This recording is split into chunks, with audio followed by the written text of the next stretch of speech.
Today, we're talking about foil.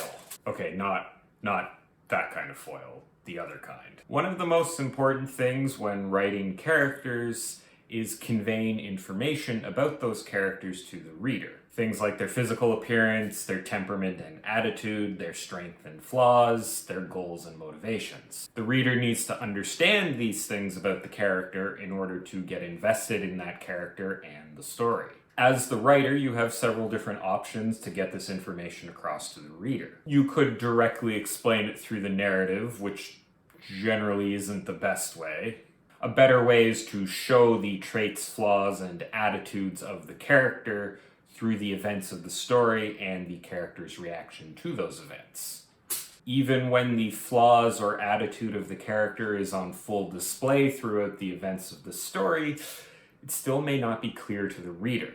Enter the foil character, one of the best ways to highlight specific traits about another character. A foil is any character placed alongside another character in order to highlight specific traits about that character. This is achieved by having the foil character have contrasting traits with the character they are foiling. If you want to highlight your protagonist's heroic attitude, you could give them a cowardly foil character as a sidekick. If a character is reckless and impulsive, their foil might be more calculating and thoughtful. If a character is gregarious and outspoken, their foil might be more reserved. Pretty much any character trait can be highlighted using a foil character, provided the foil has the opposite of that trait.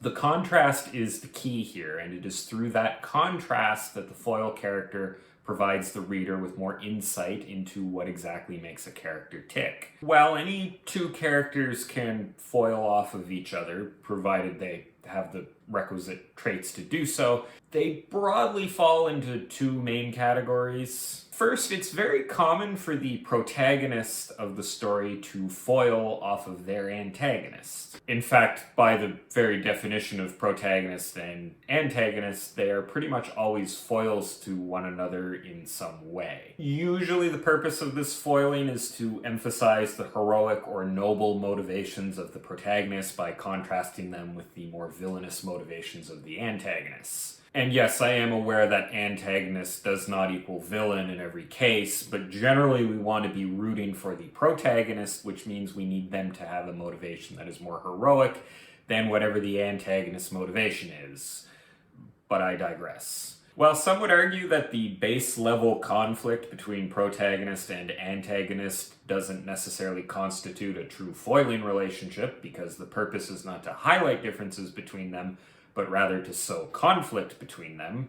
And therefore, the reason that they have contrasting traits is not to highlight the traits of the protagonist, but rather just to create conflict, which therefore means that their relationship is not a foiling relationship. My response to that would be, because the relationship between protagonist and antagonist often results from conflicting motivations, and motivation is a character trait, showing the differences between their motivations would indicate that this is in fact a foiling relationship. I suppose you could have a situation where the antagonist and protagonist have the same motivations, but only one can achieve that, which would technically mean they are similar and only conflicting because of circumstances.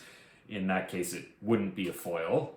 I may have just refuted part of my argument, but regardless, oftentimes the antagonist will have traits that directly contradict the protagonists for the purpose of highlighting them. In those situations, I think we can all agree that it is in fact a foiling relationship. You can also have side characters that foil off of the main character. This is likely more common, and I would say most of the time when a deliberate foil is written, it's usually a side character, not the antagonist. Your hero might, for example, have a sidekick with contrasting traits to them. This can take a whole lot of different forms and can be used to highlight everything from the hero's worldview to their method of dealing with conflict to their overall level of skill and talent. The mentor-apprentice dynamic is very foily when you think about it, as the mentor's experience and skill often contrasts starkly with the apprentice's lack of skill and experience. You may also get older, jaded mentors who foil off of a more optimistic hero. There's all kinds of different directions to take this kind of foil relationship. While not as common, you can also use different parts of the setting to act as a foil to one another, and potentially use that to highlight character traits. A character who keeps a messy room or a general who keeps a war camp that is disorderly can create an effective foil against another character who keeps an orderly war camp and another general who keeps a clean room. I might have mixed up that last line. Anyway, this type of foil serves the same purpose, to show contrast and therefore increase emphasis. A foil is not a very complicated literary device, but based on how widespread its usage is, it's certainly an effective one. Because of its simplicity, there isn't a lot of ways to do a foil badly.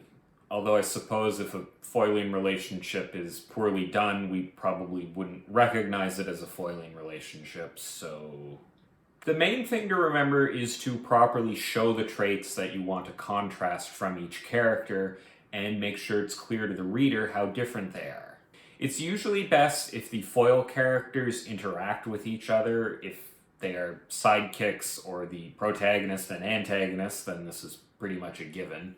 But having foils that are completely separate in the narrative is not usually as effective as having them interact with one another. Although I'm generally a proponent of having well-developed characters, you can have a fairly flat character foil off of a more well-developed character, so it's not a necessity. Also, don't forget that highlighting similarities between two foiling characters can be just as important as showing the differences. Two characters could share a lot of similar traits, but be foils because of one crucial difference. This can create a lot of interesting dynamics. Just remember that when it comes to foils, contrast is key. Now, to contrast with the part of the video where I was talking, I'm now going to stop talking, because this is the end of the video. I hope you enjoyed this video and found the advice in it useful. That would be handy because we can emphasize that point by foiling you off of all of the people who didn't enjoy this video and didn't find the advice useful. If you want to see more stuff like this, you can check out all my other writing advice videos and subscribe to my channel. I post new writing advice videos every Wednesday. Thanks for watching, and I'll see you next time.